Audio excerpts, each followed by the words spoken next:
لیے میرے باپ نے جو مجھے سکھایا تھا میں نے وہی کیا۔ اگر دوسری جانب چلیں، بارگاہ مصطفیٰ کے اندر سرکار دو عالم صلی اللہ علیہ وسلم کی بارگاہ میں ایک نوجوان شخص حاضر ہوتا ہے، عرض کرتا ہے یا رسول اللہ صلی اللہ علیہ وسلم، یہ میرا باپ ہے، میرا باپ میرے مال و دولت کو خرچ کر ڈالتا ہے، میرے مال کو ضائع کر ڈالتا ہے۔ تو جب سرکار علیہ الصلاۃ والسلام نے اس شخص کی اس گفتگو کو سنا، ایک صحابی کو بھیجا، جاؤ اس کے باپ کو بلا کے لاؤ، پوچھوں تو صحیح تو اپنے بیٹے کے مال کو ضائع کیوں کر رہا ہے۔ جب ایک صحابی اس بوڑھے باپ کو بلانے کے لیے گئے تو جب بلاوا سرکار کا پہنچا، اس بوڑھے باپ کی طرف، اس بوڑھے باپ کی آنکھوں سے آنسوں کی لڑی جاری ہو گئی۔ میرا وہی بیٹا جس کے لیے میں نے اپنا سارا کچھ داؤ پہ لگا دیا، آج میری شکایتیں لگاتا ہے کہ میں اس کا مال اس کے پوچھے بغیر خرچ کر ڈالتا ہوں، اور آ کے عرض کیا کرتا ہے یا رسول اللہ، جہاں پیسہ نہیں لگانے کی ضرورت میرا باپ وہاں پیسہ لگا رہا ہے، وہاں سے ہمیں منافع نہیں ہوتا بلکہ ہمیں وہاں سے لاس ہو جاتا ہے۔ سرکار علیہ الصلاۃ والسلام کا پیغام جب اس بوڑھے باپ کی طرف پہنچتا ہے، وہ بوڑھا باپ ندامت کے ساتھ سر جھکاتے ہوئے بارگاہ مصطفیٰ میں چلا آ رہا ہے، اور جب آتے آتے اس کے دل میں یہ بات گراں گزرتی ہے، وہ دل ہی دل میں سوچ رہا ہوتا ہے، کیونکہ عرب جو ہے وہ اشعار کے اعتبار سے، شاعری کے اعتبار سے فصیح و بلیغ زبان رکھنے والے تھے۔ تو جب یہی سوچ رہا تھا تو زبان پر اشعار یاد جاری ہو گئے، اور جب بارگاہ مصطفیٰ میں پہنچے ہیں تو ادھر سے وہ پہنچے ہیں، حضرت جبرائیل امین کو خالق کائنات نے پہلے بھیج دیا۔ جبریل عرض کی جی رب جلیل، فرمایا جاؤ میرے مصطفیٰ کے پاس جاؤ اور جا کے یہ بتا دو کہ یہ جو بوڑھا باپ آ رہا ہے مجرم بن کے، یہ آتے آتے چند اشعار کہہ رہا تھا، اس سے وہ اشعار تو سن لو۔ جب وہ بوڑھا باپ جس کی شکایت اس کے اپنے ذاتی حقیقی بیٹے نے بارگاہ مصطفیٰ میں لگائی تھی، سرکار علیہ الصلاۃ والسلام نے فرمایا اے شخص، تو آتے ہوئے راستے میں اشعار کیا پڑھ رہا تھا؟ صحابہ کو پتا تھا، وہ بوڑھا شخص جانتا تھا کہ یہ آمینہ کا لال، فاطمہ الزہرا کا بابا، حسنین کریمین کا نانا، یہ کوئی عام شخصیت نہیں ہے بلکہ اللہ کے بتانے سے مصطفیٰ سب کچھ جانتے ہیں۔ تو سرکار علیہ الصلاۃ والسلام نے فرمایا جی بتائیے کون سے اشعار پڑھ رہے تھے؟ وہ اشعار عربی میں ہیں، بہت زیادہ ہو جائیں گے، اس کو اردو کے اندر کنورٹ کرتے ہوئے لکھنے مورخین نے لکھا ہے کہ وہ بزرگ کہہ رہا تھا اے میرے بیٹے، جس دن تو پیدا ہوا ہماری محنت کے دن تبھی سے شروع ہو گئے، کہ اے میرے بیٹے جب تو نہیں تھا ہمیں کسی چیز کا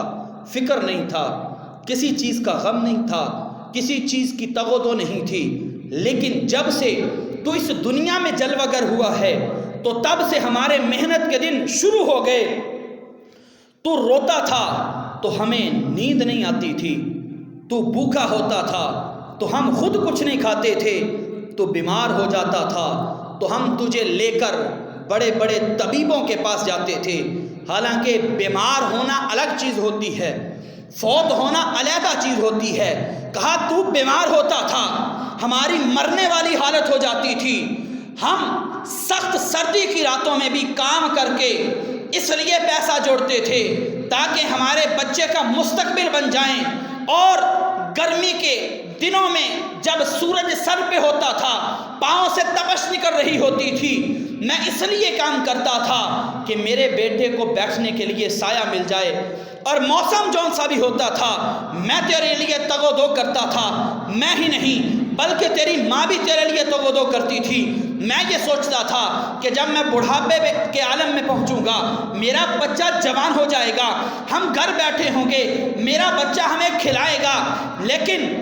ہماری یہ سوچ غلط نکلی کہ تو نے جا کے مصطفیٰ کی بارگاہ میں شکایت لگا دی۔ میں تو یہ سوچتا تھا جس طرح میں نے اپنے بچے کو اپنی پلکوں پہ بٹھا کے اسے کسی چیز کی کمی نہیں ہونے دی، میں سوچتا تھا کہ میرا بیٹا بھی جب بڑھاپے کی عالم میں پہنچوں گا میرا بیٹا مجھے کمی نہیں ہونے دے گا، لیکن میرے بیٹے تو نے میری ساری امیدوں پہ پانی پھیر دیا۔ میں یہ سمجھتا تھا کہ میرا بیٹا میرے لیے زمانے سے لڑ جائے گا، اپنی ہر چیز میرے لیے قربان کر دے گا، لیکن تو نے کیا کیا؟ تو نے بوڑھے باپ کی اس لیے شکایت لگا دی کہ میرے مال میں سے خرچ کرتا ہے۔ میں تو یہ سوچتا تھا کہ جیسے میں نے زمانے کی پرواہ نہ کرتے ہوئے تیری پرورش میں کوئی کمی نہیں کی، تو بڑھاپے میرا سہارا بن جائے گا، اگرچہ میں چلنے کے قابل نہ رہوں گا، لیکن میرا بیٹا جب لاٹھی کے طور پہ میرا سہارا بن کے چلے گا تو مجھے بڑا فخر محسوس ہوگا۔ لیکن بیٹے تو نے میری ساری امیدوں پہ، ساری عادتوں پہ جو میں نے تیرے لیے سوچ رکھی تھی، تو نے ان سب پہ پانی پھیر دیا۔ مصطفیٰ علیہ السلام اس بوڑھے باپ کی یہ داستان سن رہے تھے، تو جب اس بوڑھے باپ نے اپنی داستان کو ختم کر کے آمینہ کے لال کے چہرے کی طرف دیکھا تو مصطفیٰ علیہ السلام کی آنکھوں سے آنسوؤں کی لڑی جاری تھی کہ کہا مجھ پر خزانے ڈیرے ڈال لیے، اے بیٹے تجھ پر بہار آ گئی، لیکن تو نے جو کمایا تھا اس میں میرے لیے کوئی حصہ نہ رکھا۔ تو سرکار علیہ السلام نے جب اس بوڑھے باپ کی اس بات کو سنا تو فرمایا انتا ومالک لابیک، 3 مرتبہ یہ ارشاد فرمایا انتا ومالک لابیک، انتا ومالک لابیک، اے نوجوان تو اور تیرا مال تیرے باپ کا ہے، وہ جیسے چاہے جب چاہے وہ خرچ کرے، کہ جب تک تیرا باپ زندہ ہے، یہ اسی باپ کے لیے خاص نہیں تھا بلکہ قیامت تک آنے والے جتنے بھی مسلمان ہیں، جب تک جن کے والدین زندہ ہیں ان والدین کو اپنے بچوں سے پیسے مانگنے کی ضرورت نہیں ہے۔ اگر بچوں کا مال ان کے پاس ہے وہ جیسے چاہیں جب چاہیں جتنا چاہیں وہ خرچ کر سکتے ہیں۔ یہ آمینہ کے لال نے فرما دیا کہ وہی بوڑھے باپ جنہوں نے تمہارے لیے اپنی زندگی داؤں پہ لگا دی، آج وہی بوڑھا باپ تمہارے لیے در بدر کی ٹھوکریں کھاتا پھرے۔ فرمایا نہیں انتا ومالک لابیک، تو اور تیرا مال سب کچھ تیرے باپ کا ہے۔ اور آج ہوتا کیا ہے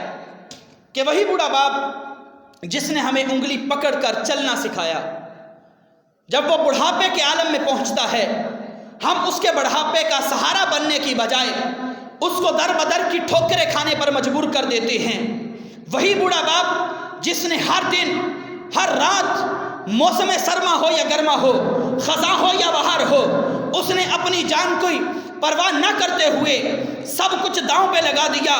اس لیے کہ میرا یہ بیٹا کل کو معاشرے کے اندر کسی اچھی پوسٹ پہ پہنچ جائے۔ لیکن آج وہی بچہ جب معاشرے نے اسے اتنی عزت دی، جب وہ عزتوں کا حامل ہو گیا، جب اس کو اچھی پوسٹ مل گئی، جب نوکری اچھی مل گئی، وہ پیر بن گیا، عالم بن گیا یا مفتی بن گیا۔ لیکن میرے بھائیوں یہ ایک بات یاد رکھنا، چاہے تم عالم بن جاؤ، چاہے مفتی بن جاؤ، چاہے ڈاکٹر بن جاؤ، چاہے معاشرے کے اندر جتنی بھی بلند پوسٹ نہ مل جائے، لیکن جب گھر میں جاؤ تو دروازے کی دہلیز پر ہی اپنے سب مقام و مرتبے چھوڑ جاؤ، اپنے والدین کے سامنے ویسے پیش ہو جیسے تم جوانی کے عالم میں یا بچپن کے عالم میں اپنے باپ کے سامنے ہوتے تھے۔